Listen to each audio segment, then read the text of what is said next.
ಕಾರ್ಮಿಕರ ದಿನಾಚರಣೆ ಮೋಸ್ಟ್ಲಿ ವಿಶೇಷವಾದಂಥ ಸ್ಥಳದಲ್ಲಿ ಅಷ್ಟೇ ವಿಶೇಷವಾದಂಥ ವ್ಯಕ್ತಿಗಳನ್ನು ಆ ಸೃಷ್ಟಿಯೇ ಇಲ್ಲಿ ಬಂದು ನಾವು ಕೂಡಿಸಿದೆ ಅಂತ ನನ್ನ ಭಾವ. ಇಲ್ಲಿ ಬಂದಾದ್ಮೇಲೆ ಆಗಿರುವಂಥದ್ದು. ಯಾಕೆ ಅಂತಂದರೆ ಇಲ್ಲೇ ಮಹೇಶ್ ಪಾಟೀಲ್ ನೋಡಿ ತೋರಿಸಿದ್ರು, ಮೇಲಿಂದ ಏನು ನೀರು ಹರಿದು ಬರ್ತದ, ಈ ನೀರು ಹೋಗಿ ಕೃಷ್ಣಾ ನದಿ ಸೇರ್ತದ ಅಂತ. ಕೇವಲ ಕೃಷ್ಣಾ ನದಿ ಸೇರೋದಿಲ್ಲ, ಈ ಬಿದ್ದಂಥ ಮಳೆ ನೀರು ಏನಾಗ್ತದಲ್ಲ ನಿಮ್ಮ ದಿಪ್ಪಿ ಇಲ್ಲಿಂದ ಹರಿದು ಹೋಗಿ ಏನಾಗ್ತದೆ, ಶ್ರೀಶೈಲ ಮಲ್ಲಯ್ಯನ ಕೊಳ್ಳಕ್ಕೆ ಹೋಗ್ತದ. ಅಂದರೆ ಯಾವಾಗ ಈ ಬಿದ್ದಂಥ ಮಳೆ ನೀರು ಶ್ರೀಶೈಲ ಮಲ್ಲಯ್ಯನ ಕೊಳ್ಳದವರೆಗೇನು ಕೂಡ ಹೋಯಿತು ಅಂತಂದ್ರೆ ನಾವು ಸರಿಯಾಗಿ ನಡೆದೀವಿ ಈ ಹಾದಿಯಡಿ ಅಂತ ಅರ್ಥ. ಈ ಬಿದ್ದಂಥ ಮಳೆ ನೀರು ನಮ್ಮ ಊರೇ ದಾಟಿ ಹೋಗೋ ಒಂದು ವರ್ಷ ಪೂರ್ತಿ ಅಂತಂದ್ರೆ ಸ್ವಲ್ಪ ತಪ್ಪೀವಿ ಅಂತ ಅರ್ಥ. 12ನೇ ಶತಮಾನದಲ್ಲಿ ಇಲ್ಲೇನು ಬಿದ್ದಂಥ ಮಳೆ ನೀರೇನಾಗ್ತಿತ್ರಿ, ಆ ಶ್ರೀಶೈಲ ಮಲ್ಲಯ್ಯನ ಕೊಳ್ಳದವರೆಗೆ ಪಕ್ಕ ಹರಿದು ಹೋಗ್ತಿತ್ತು ಅಂತ.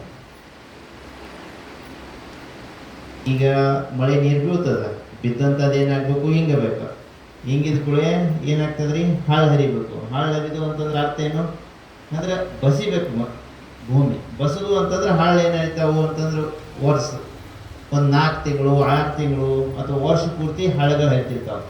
ಹಾಳುಗಳು ವರ್ಷ ಪೂರ್ತಿ ಹರಿದು ಅಂದ್ರೆ ಏನಾಗ್ತದೆ, ನದಿ ವರ್ಷ ಪೂರ್ತಿ ಹರಿತದ. ಅಂದ್ರೆ ಆ ಕೊಳ್ಳದ ತಕ್ಕನು ಈ ನೀರು ಅಲ್ಲಿಗೆ ಹೋಗ್ತದ ಅಂತ ಅರ್ಥ. ಇದು 12ನೇ ಶತಮಾನದಾಗ ಇದ್ದದ್ದು ನಿಮ್ಗೆ ಹೇಳಕತ್ತಿದ್ರಿ. ಆದ್ರೆ ಈಗ ಏನಾಗಿದ್ರಿ, ಆ ಬಿದ್ದಂಥ ಮಳೆ ನೀರು ಇಲ್ಲೇನೆ ಹಾಳವಾಗಿನೂ ಕೂಡ ಹರಿಯೋದು. ಹೌದಾ? ಗೊತ್ತೀನಿ ಯಾಕೆ ಹಿಂಗಾಯ್ತು, ಅವಾಗ ಯಾಕೆ ಹರಿತಿತ್ತು, ಇವಾಗ ಯಾಕೆ ಹಿಂಗಾಯ್ತು. ಅವಾಗ ಯಾಕೆ ಹರಿತಿತ್ತು, ಕೊಳ್ಳದವರೆಗೆ ಹೋಗ್ತಿತ್ತು ಶ್ರೀಶೈಲ ಮಲ್ಲಯ್ಯ ಅಂದರೆ ಅವಾಗ ಯಥೇಚ್ಛವಾಗಿ ಇವತ್ತೇನು ಜೋಡೆತ್ತು ತಂದು ಪೂಜೆ ಮಾಡಿದೇವಲ್ಲ ಅದರ ಆಧಾರಿತವಾಗಿ ಕೃಷಿ ಮಾಡ್ತಾ ಇದ್ವಿ ಅಂತ ಅರ್ಥ. ಇದೇ 15-20 ವರ್ಷದಿಂದನೇ ನಾವು ಹಳ್ಳ ಹರಿದು ನೋಡಿವ್ರಿ, ಬ್ಯಾಸಿಗೆಯಾಗೂ ಕೂಡ. ಆದ್ರೆ ಇದೇ 15-20 ವರ್ಷದಿಂದ ಇದು ಎಲ್ಲಾನು ಎತ್ತಿನ ಕೃಷಿ ಎಲ್ಲಾನು ನಾಶ ಆಗಿಬಿಡ್ತು, ಭೂಮಿ ಬಂಡೆ ಆದಂಗೆ ಆಗಿಬಿಡ್ತು. ಮಳೆ ಬಂದ್ಬಿಡ್ತು ಅಂದ್ರೆ ಒಮ್ಮೆಲೆ ನೀರು ಬಂದಂಗೆ ಅನಿಸ್ಬಿಡ್ತದೆ. ಆದ್ರೆ ಮುಂದೊಂದು ವಾರದಾಗ ಹಳ್ಳದಾಗ ನೀರು ಇದು ಆಗ್ತಾ ಇರುವಂಥದ್ದು ನಿಮ್ಗೆ ಹೇಳೋದು. ಕೇವಲ ಅಷ್ಟೇ ಆಗಕತ್ತೀವಿ, ಹಳ್ಳ ಅಷ್ಟೇ ಬತ್ತಾಕತ್ತಿಲ್ಲ, ನಾವು ಬತ್ತಾಕತ್ತೀವಿ. ಇದೇ ಒಂದು 20 ವರ್ಷಗಳ ಹಿಂದೆ ಎಷ್ಟು ಮಂದಿ ಮನ್ಯಾಗ ಒಟ್ಟಿಗೆ ಔಷಧಿ ಬೇಕೇ ಅಪ್ಪ ನಾವು ಬದುಕಬೇಕಾದ್ರೆ ಅನ್ನುವಂಥ ವಿಚಾರ ಇತ್ತು. ಇವತ್ತು ಯಾರ ಮನ್ಯಾಗ ಔಷಧಿ ಇಲ್ಲ ಹೇಳ್ರಿ ನೋಡೋಣ, ಕೈ ಎತ್ತಿ. ಪ್ರತಿಯೊಬ್ಬರ ಮನ್ಯಾಗ ಔಷಧಿ ಬಂದಿಲ್ಲ. ಔಷಧಿ ಬಂದಿದಂದ್ರೆ ಅರ್ಥೇನು, ರೋಗ ಬಂದಾವಿಲ್ಲ. ಭೂಮಿ ಅಟ್ಟೆ ನಾಶ ಆಗಕತ್ತಿಲ್ಲ, ಅದ್ರ ಜೋಡಿ ಅವಲಂಬಿತ ನಾವು ನಾಶ ಆಗಕತ್ತೀವಿ ಅಂತ ನಿಮ್ಮ ಮುಂದೆನೇ ಅದ. ನಾ ಎಲ್ಲಿದ್ದು ದೂರಿಂದ ಹೇಳಕತ್ತಿಲ್ಲ, ಹೌದ್ರಿ? ಹಾಗಾಗಿ ಮರಳಿ ನಮಗೇನಾದರೂ ಆರೋಗ್ಯ ನಮಗೇನಾದರೂ ಬೇಕು, ಇನ್ನೂ ಆರೋಗ್ಯವಂತರ ಆಗ್ಬೇಕು ಅಂತಂದ್ರೆ ಮತ್ತೇನು ಬೇಕ್ರಿ? ಮರಳಿ ಏನು ಬೇಕಾಗ್ತದ? ಎತ್ತುಗಳು ಬೇಕೇ ಬೇಕಾ? ಬೇರೆ ಪರ್ಯಾಯ ಅನ್ನೋದು ಇಲ್ವೇ ಇಲ್ಲ. ನಿಮ್ಗೆ ಹೇಳಿದ್ದೀನಿ, ನಿಮ್ಗೆ ಮುಂದೆನೆ, ನಿಮ್ಮ ಕಣ್ಣು ಮುಂದೆನೇ ಇದಾವೆ. ಒಂದು ಭೂಮಿನೂ ನಾಶ ಆಗತ್ತದ, ಅವಾಗ ಅವಲಂಬಿತವಂತ ನಾವು ನಾಶ ಆಗತ್ತ, ನಮ್ಮ ದೇಹನೇ ನಾಶ ಆಗತ್ತದ. ಇನ್ನು ನಮಗೆ ಈ ಪರಿಸ್ಥಿತಿ ರೋಗಗಳದಾವ ಅಂತಂದ್ರೆ ಇನ್ನು ಮಕ್ಕಳ ಪರಿಸ್ಥಿತಿ ಆಗ. ಅದಕ್ಕೇನೆ ಅಲ್ಲಿ ನೀವು ಕೊಟ್ಟದಲ್ರಿ ಪಾಂಪ್ಲೆಟ್ನಾಗ ಏನದ್ರಿ, ಅಲ್ಲಿ ಏನದ ಮ್ಯಾಗ ಹೆಟ್ಟಿಂಗ್ ಅದು ಒಂದು ಪ್ರಶ್ನೆ ಅದ. ಎತ್ತಿನ ರೈತರು ಉಳಿಯದಿದ್ದರೆ ದೇಶದ ಸಂವಿಧಾನ ಉಳಿಯಲು ಸಾಧ್ಯವೇ? ಅಂದ್ರೆ ಇವತ್ತು ಕುಟುಂಬ ಅನ್ನುವಂಥದ್ದು ಮೊದಲೆಲ್ಲ ನಡೀತಿದ್ದು ರೀ. ನಮ್ಗೆಲ್ಲ ಕೃಷಿ ನಡೀತಾ ಇರುವಂಥದ್ದು ಕಾಯಕ ಎತ್ತಿನ ಮ್ಯಾಗ ನಡೀತಿತ್ತು, ಹೌದಾ? ಇವತ್ತೇನಾದ್ರೂ ಡೀಸೆಲ್ ಪೆಟ್ರೋಲ ಬರೀ 1 ತಿಂಗಳು ನಿಂತಂದ್ರೆ ಏನಾಗ್ತದ್ರಿ? ಈ ಕಡೆ ಎತ್ತು ಇಲ್ಲ, ಆ ಕಡೆ ಟ್ರ್ಯಾಕ್ಟರ್ನೂ ಇಲ್ಲ, ಹೋಗೈತಿಲ್ಲ. ಮನ್ಯಾಗ ಮೊದಲು ಮನೆಯವ್ರು ನಮ್ಮವರೇ ಮಾತು ಕೇಳೋದಿಲ್ಲ. ಈ ದೇಶದಾಗ ನಾಯಕರ ಮಾತನ್ನು ಬಿಡ್ರಿ, ಮನೆಗೆ ಏನಾದ್ರು ತಂದು ಹಾಕಿದ್ರಲ್ರಿ ನಮ್ಮ ಮಾತು ಕೇಳೋದು. ಹಾಗಾಗಿ ಇವತ್ತು ಯುದ್ಧ ನಡೆಯಾಕತ್ತದ. ಯಾವಾಗ ಪೆಟ್ರೋಲ ಡೀಸೆಲ್ ನಿಂತು ಕಿಸಿಂದ ಎಲ್ಲ ನಮ್ಮ ಕಾಯಕ ನಿಂತವು ಗೊತ್ತಿಲ್ಲ ಅಂತ. ಹಾಗಾಗಿ ಇವೆಲ್ಲದರ ಅರಿವನ್ನು ಮೂಡಿಸಿದವರು ಪೂಜ್ಯ ಶ್ರೀ ಸಿದ್ದೇಶ್ವರ ಅಪ್ಪ ಅವರು ಅಂತ. ನಾವು ಜೋಡಿ ಒಂದ್ಸರಿ ಚಿಂತನೆ ಮಾಡುವಾಗ ಅವ್ರು ಪ್ರಶ್ನೆ ಮಾಡ್ತಾ ಹೋದ್ರು. ಅವಾಗ ನಾವು ಇದ್ರ ಬುಡಕ್ಕೆ ಹೋಗ್ತಾ ಹೋದಾಗ ಎತ್ತು ಬಿಟ್ಟರೆ ಬೇರೆ ಮಾರ್ಗನೇ ಇಲ್ಲ ಅನ್ನುವಂಥ ತಿಳಿತು. ಮುಂದೆ ಹೋಗಿ ನಾವು ಸಿದ್ದೇಶ್ವರ ಅಪ್ಪವರ ಜನ್ಮಸ್ಥಳ ಅಂತ ಬಿಜರ್ಗಿ ಗ್ರಾಮ, ಅಲ್ಲಿ 15 ವರ್ಷ ಏನು ಅಪ್ಪವ್ರ ಬಾಲ್ಯವನ್ನು ಕಳೆದಿದ್ರು ಅದೇ ಮನೆಯಿಂದನೇ ಈ ಎಲ್ಲ ಒಂದು ಅಭಿಯಾನ ಪ್ರಾರಂಭ ಆಗಿ ಇವತ್ತು ಬಸವ ಕಲ್ಯಾಣಕ್ಕೆ ಬಂದು ಬಸವ ಕಲ್ಯಾಣ ಪರುಷಕಟ್ಟೆಯಿಂದ ಇದಕ್ಕೆ ಹೋಗ್ತಾ ಇರುವಂಥದ್ದು. ಅದು ವಿಶೇಷ ಅಂತಂದರೆ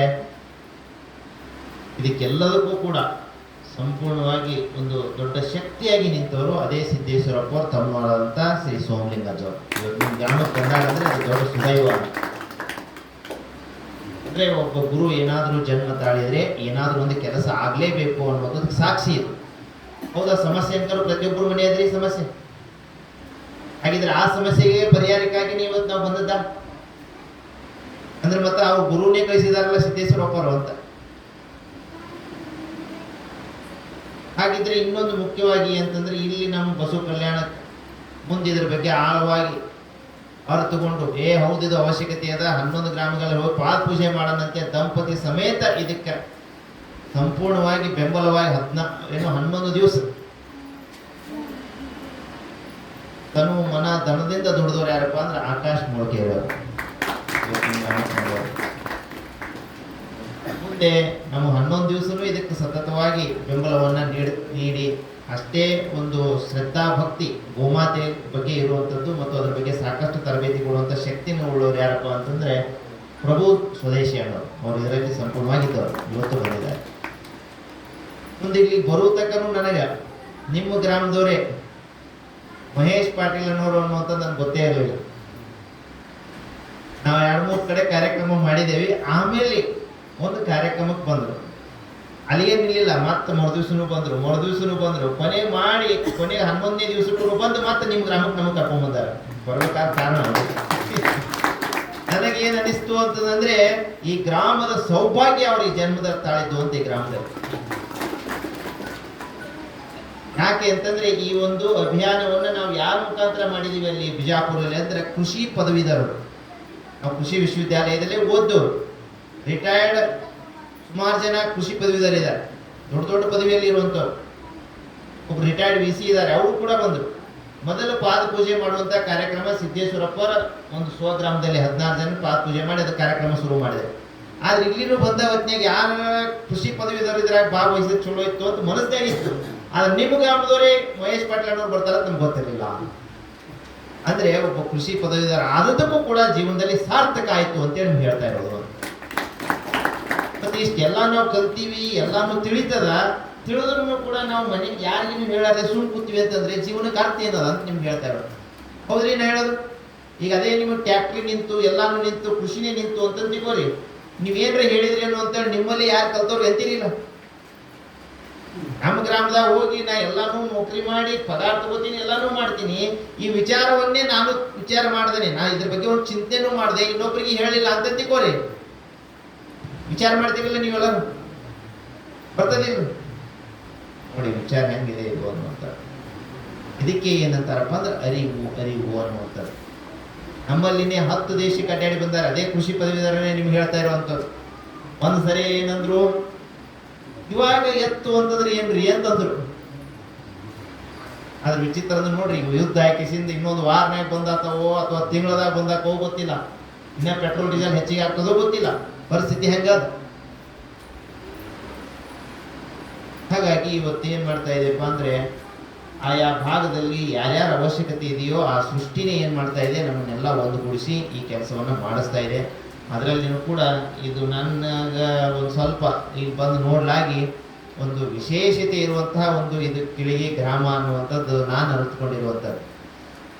ಅದು ಇವತ್ತು ಬುದ್ಧ ಪೂರ್ಣಿಮೆ 2500 ವರ್ಷಗಳ ಹಿಂದ್ಗಡೆ ಆದಂಥ ಬುದ್ಧ ಒಬ್ಬ ಮಹಾರಾಜ.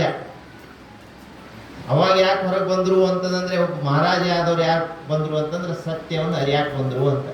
ಅವ್ರಿಗೆ ಸತ್ಯದ ಅರಿವು ಯಾವಾಗ ಆಯ್ತು ಅಂತಂದ್ರೆ ಎಲ್ಲ ಊಟ ಬಿಟ್ರು, ಎಲ್ಲಾನು ಬಿಟ್ಕೊಂಡು ಕಿಸಿಂದ ಏನ್ ಮಾಡಿದ್ರು ಅಂತಂದ್ರೆ ಹೊಂಟಿದ್ರು. ಒಂದು ನದಿ ಒಳಗೆ ಇಡಾಕತ್ತಿದ್ರು, ಹೊಂಟಿದ್ರು. ಏನ್ ನಿತ್ರಾಣಕ್ಕೆ ಬಂದ್ರು, ಮುಂದೆ ಹೆಜ್ಜೆನೇ ಇಡಕ್ ಆಗೋದಿಲ್ಲ ಅನ್ನುವಂತ ಒಂದು ಪರಿಸ್ಥಿತಿ, ಹೆಜ್ಜೆ ಕಿತ್ತಾಕ ಆಗೋದು. ಒಮ್ಮಲ್ಲಿ ಅರಿವು ಬಂತು, ಏನು ಅರಿವಿಗೆ ಬಂತು ಅಂತಂದ್ರೆ ಇದು ಬಿಡೋದು ಅಲ್ಲ, ಪೂರ ಹಿಡಿಯೋದು ಅಲ್ಲ, ಇದು ಮಧ್ಯದಲ್ಲಿ ಅದ ಅಂತೇಳಿ. ಅಂದ್ರೆ ಆಹಾರವನ್ನು ಪೂರ್ಣ ತ್ಯಜಿಸೋದು ಅಲ್ಲ, ಪೂರ್ಣ ಅದನ್ನೇ ಅವಲಂಬಿಸೋದು ಅಲ್ಲ, ಮಧ್ಯದಲ್ಲಿ ಅದ ಅನ್ನುವಂಥ ತಿಳಿದುಕೊಳ್ಳೇನೆ ಅದೇ ಜ್ಞಾನೋದಯ ಆದಂಥ ಸ್ಥಳ ಆಯ್ತು ಅಂತ. ಮುಂದೆ ಹೋದ್ಕೊಳ್ಳೇನೆ ಅವ್ರ ಶಿಷ್ಯರಿಗೆ ಹೇಳ್ತಾರೆ ಊಟ ಬೆಳೆಸ್ರಿ ಅಂತೆ. ಮಧ್ಯ ಅಂದ್ರೆ ಏನಪ್ಪಾ ಅಂತಂದ್ರೆ ಇದು ಸೂರ್ಯ ಹತ್ರ ಬಂದಂದ್ರೆ ನಕ್ಕಿ ಸುಟ್ಟು ಹೋಗ್ತೀವಿ, ಅದೇ ದೂರ ಹೋದಂದ್ರೆ ನಕ್ಕಿ ಪೂರ ತಂಪಾಕಿಸಿಂದ ಅಲ್ಲಿನೂ ಬದುಕಾಗೋದಿಲ್ಲ. ಇದು ಮಧ್ಯ ಅನ್ನುವಂಥದ್ದು. ಹಾಗಾಗಿ ಇವತ್ತು ನಂದಿ ಸಂಪತ್ತು ಅನ್ನುವಂಥದ್ದು ಈ ಮಧ್ಯ ಅನ್ನುವಂಥದ್ದನ್ನ ಕಾಯ್ತದೆ ಅಂತ ಈ ಭೂಮಿ ಮೇಲೆ. ಇದು ವಿಶೇಷವಾಗಿ ಅರ್ಥ ಮಾಡ್ಕೊಳ್ಳಿ. ಹಾಗಾಗಿ 2500 ವರ್ಷಗಳ ಹಿಂದೆ ಏನು ಬುದ್ಧ ಧರ್ಮ ಸ್ಥಾಪನೆಗೆ ಬಂದ್ರು, ಅದೇ ರೀತಿ ಇವತ್ತು ನಾವೆಲ್ಲರೂ ಕೂಡಿರೋದು ಎದಕ್ಕಪ್ಪ ಅಂದ್ರೆ ಧರ್ಮ ಸ್ಥಾಪನೆಗೆ ಕೂಡಿರೋದು ಅಂತ.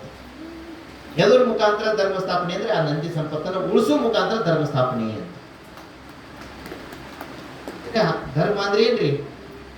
ಬಹುಜನರಿಗೆ ಒಳಿತಾಗುವಂತ ಕೆಲಸದಲ್ಲಿ ಭಾಗಿಯಾಗೋದನ್ನೇ ಧರ್ಮ ಅಂತ ಬಿಟ್ರೆ ಮತ್ತೊಂದೇನಿಲ್ಲ. ಇವತ್ತು ಆ ನಂದಿ ಹೋಯ್ತು ಅಂತಂದ್ರೆ ಎಲ್ಲರಿಗೂ ರೋಗ. ಈ ನಂದಿ ಸಂಪತ್ತಿ ಈ ಗ್ರಾಮದಲ್ಲಿ ಹೆಚ್ಚಿಗೆ ಹಾಕೋದು ಹೋಯ್ತು ಅಂತಂದ್ರೆ ಅದ್ರ ಪ್ರಮಾಣ ಕಮ್ಮಿ ಅಂತ. ಇಲ್ಲೇ ಅದ ನಿಮ್ ಕಣ್ಣು ಮುಂದೆ ಹೇಳಾಕತ್ತೀನ್ರಿ ನಾನು. ಹಾಗಾಗಿ ನನ್ನ ವಿಚಾರದಲ್ಲಿ ಏನಪ್ಪಾ ಅಂತಂದ್ರೆ ಈ ಕಾರ್ಯದಲ್ಲಿ ತೊಡಗೋದಕ್ಕಿಂತ ದೊಡ್ಡದಾದಂತ ಧರ್ಮ ಕಾರ್ಯ ಈ ಭೂಮಿ ಮೇಲೆ ಯಾವುದೂ ಇಲ್ಲ ಅಂತ. ಯಾರು ಇದರಲ್ಲಿ ಪಾಲ್ಗೊಳ್ತೀರಿ, ಇದ್ರ ಬಗ್ಗೆ ಚಿಂತನೆ ಮಾಡ್ತೀರಿ, ನನ್ನ ವಿಚಾರದಲ್ಲಿ 3 ಕೋಟಿ ದೇವರುಗಳು ನಿಮ್ಮ ಮನೆಗೆ ಬಂದು ಕೆಲಸ ಮಾಡ್ತಾರ ಅಂತ ಹೇಳ್ತಾರೆ. ನಾವು ದೇವ್ರ ಗುಡಿಗೆ ಹೋಗೋದು ಬೇಕಾಗಿಲ್ಲ, ದೇವರೇ ನಮ್ಮ ಮನೆಗೆ ಬರ್ತಾರ ಅಂತ ಕೆಲಸ ಇರುವಂಥದ್ದು. ಅಂದ್ರೆ ಇತಿಹಾಸದಲ್ಲಿ ಅಲ್ಲಿಂದ ಇಲ್ಲಿವರೆಗೆ ನಮ್ಮನ್ನೆಲ್ಲನೂ ಏನು ಸತ್ವಯುತವಾದಂಥ ಅನ್ನ ನೀಡಿದಂಥದ್ದು, ಒಳ್ಳೆ ನೀರನ್ನು ಉಳಿಸುವಂಥ ಎಲ್ಲ ಕೆಲಸ ಮಾಡಿದ ನಂದಿ. ಅದಕ್ಕಾಗಿನೇ ಎಲ್ಲ ಶಿವಾಲಯಗಳಲ್ಲಿ ನಂದಿಯನ್ನಿಟ್ಟು ಪೂಜೆ ಮಾಡ್ತಾರ. ಆದ್ರೆ ಇವತ್ತೇನಾಗ್ಬಿಟ್ಟದಪ್ಪ, ನಾವು ಕೇವಲ ಆ ಒಂದು ಕಲ್ಲಿನ ಬಸವಣ್ಣಗ ಅಷ್ಟೇ ಸೀಮಿತಗೊಳಿಸ್ಬಿಟ್ಟಿದ್ದೀವಿ. ನಾವು ಪೂಜೆ ಮಾಡಿಬಿಟ್ರೆ ಮುಗಿತೇನೋ ಅಂತೇಳಿ. ಹಾಗಾಗಿ ವಾಸ್ತವದಲ್ಲಿ ಉಳಿಬೇಕಾಗ್ಯದ. ಜೋಡೆತ್ತು ಕಟ್ಟಿದವರಿಗೆ 11,000 ರೂಪಾಯಿ ಪ್ರೋತ್ಸಾಹನ ಕೊಡ್ರಿ ಅನ್ನುವಂಥ ಈ ನಿಟ್ಟಿನಲ್ಲಿ ಸಾಕಷ್ಟು ನಮ್ಮಲ್ಲಿ ಕಾರ್ಯಕ್ರಮಗಳಾಗಿದ್ದಾವೆ. ಹಾಗಾಗಿ ಇವತ್ತು ಸಂವಿಧಾನ ಉಳಿಬೇಕಾಗಿತ್ತಂದ್ರೆ ಆ ರೈತರಿಗೆ 11,000 ರೂಪಾಯಿ ಕೊಟ್ಟು ಏನ್ ಮಾಡ್ಬೇಕಾಗಿದೆ ಅಂತಂದ್ರೆ ಸರ್ಕಾರ ಅವರನ್ನು ಗೌರವಿಸಲೇಬೇಕಾಗಿದೆ. ಹೋಗ್ತೀರಿ ಹೇಳೋದು? ರಾಜ್ಯ ಸರ್ಕಾರ ಕೇಂದ್ರ ಸರ್ಕಾರ ಕೂಡಲೇ ಈ ನಿರ್ಧಾರವನ್ನು ತೆಗೆದುಕೊಳ್ಬೇಕು ಅನ್ನೋದು. ನಾವು ಮುಂದೆ ಈಗ ಗುಲ್ಬರ್ಗದಲ್ಲಿ ಇದ್ರ ಬಗ್ಗೆ ಪ್ರೆಸ್ ಮೀಟ್ ಮಾಡಬೇಕು ಅಂತಿದೆ. ಮತ್ತೆ ಬಾಗೇವಾಡಿಯಲ್ಲಿ, ಮುದ್ದೇಬಾಳಲ್ಲಿ ಈ ರೀತಿ ಮುಂದಿನ ಹಂತದಲ್ಲಿ ಯಾವ ರೀತಿ ಇದನ್ನು ವಿಸ್ತರಣೆ ಹೆಚ್ಚೆಚ್ಚಿಗೆ ಹೋಗ್ತದೋ ಗೊತ್ತಿಲ್ಲ. ಮೊದಲನೇ ದಿವಸ ಅದೇ ಬಸವ ಕಲ್ಯಾಣಕ್ಕೆ ಬಂದಾಗ ಎತ್ತಿನ ಬಗ್ಗೆ ಯಾರ ಬಗ್ಗೆನೂ ಚರ್ಚೆ ಇರಲಿಲ್ಲ. ಇವತ್ತು ಏನ್ ಮಾಡ್ತಾ ಇದ್ದಾರೆ ಅಂತಂದ್ರೆ ಬಸವ ಕಲ್ಯಾಣದ ಅನೇಕ ಜನ ಎತ್ತಿನ ಬಗ್ಗೆನೇ ಮಾತಾಡಕತ್ತಾರ. ಕೇವಲ 11 ದಿವಸದಲ್ಲಿ ಆಗ್ಯದ ಅಂತಂದ್ರೆ ಮುಂದಿನ 11 ದಿವಸದಲ್ಲಿ ಆ ಬಸವಣ್ಣವ್ರು ಇದು ಎಲ್ಲಿ ತಗ ತಗೊಂಡು ಹೋಗ್ತಾರೆ, ಅವ್ರಿಗೆ ಬಿಟ್ಟಿದ್ದಲ್ಲ. ಹಾಗಾಗಿ ದಯವಿಟ್ಟು ಇದ್ರ ಬಗ್ಗೆ ಚಿಂತನೆ ಮಾಡ್ರಿ. ಆ ನಂದಿ ಹತ್ರ ಆದ್ವಿ ಅಂದ್ರೆ ನಮಗೆ ಆರೋಗ್ಯ ಅದ. ಸಾಧ್ಯ ಆಯಿತು ಅಂತಂದ್ರೆ ಅದರ ವಸ್ತುಗಳು ಸಾಕಷ್ಟು ಅದರಿಂದನೇ ಏನು ಮಾಡಿದ್ದಾರೆ ಅಂತಂದ್ರೆ ಸುಮಾರು ಏನು ಮಾಡಿದ್ದಾರೆ ಉತ್ಪನ್ನಗಳು ತಯಾರಾಗಿದ್ದಾವೆ ನಿಮ್ಮ ಆರೋಗ್ಯವನ್ನು ವೃದ್ಧಿ ಮಾಡುವಂಥವು. ಅವಕ್ಕೂ ಏನಾದರೂ ಬಳಕೆ ಮಾಡಿದ್ವಿ ಅಂತಂದ್ರೆ ನಾವು ಆರೋಗ್ಯವಾಗಿರ್ತೀವಿ. ಹಾಗಾಗಿ ನಮ್ಮ ಒಟ್ಟಾರೆ ಭವಿಷ್ಯ ಏನಪ್ಪಾ ಅಂತಂದ್ರೆ ಈ ಒಂದು ನಂದಿ ಸಂಪತ್ತಿನ ಮ್ಯಾಲೆ ನಿಂತದ ಅನ್ನುವಂಥ ವಿಚಾರವನ್ನ ತಮ್ಮ ಗ್ರಾಮಕ್ಕೆ ತಿಳಿಸಾಕ ನಮ್ಮನ್ನು ಇಲ್ಲಿ ಆತ್ಮೀಯವಾಗಿ ಬರಮಾಡಿಕೊಂಡು ಇವೆಲ್ಲ ವಿಚಾರಗಳನ್ನು ಹಂಚ್ಕೊಳ್ಳೋಕ್ಕೆ ಅವಕಾಶವನ್ನು ನೀಡಿದಂಥ ಮೊದಲನೇದಾಗಿ ಮಹೇಶ್ ಪಾಟೀಲ್ ಅಣ್ಣವರಿಗೆ, ಅದೇ ರೀತಿ ಅವರಿಗೆ ಬೆಂಬಲವಾಗಿ ತಮ್ಮೆಲ್ಲರೂ ಬಂದವರಿಗೆ ತಮ್ಮೆಲ್ಲರಿಗೂ ಕೂಡ ಅನಂತ ಕೋಟಿ ನಮನಗಳನ್ನು ಸಲ್ಲಿಸಿ ನನ್ನ ಮಾತುಗಳನ್ನು ಮುಕ್ತಾಯಗೊಳಿಸ್ತಾ ಇದ್ದೀನಿ.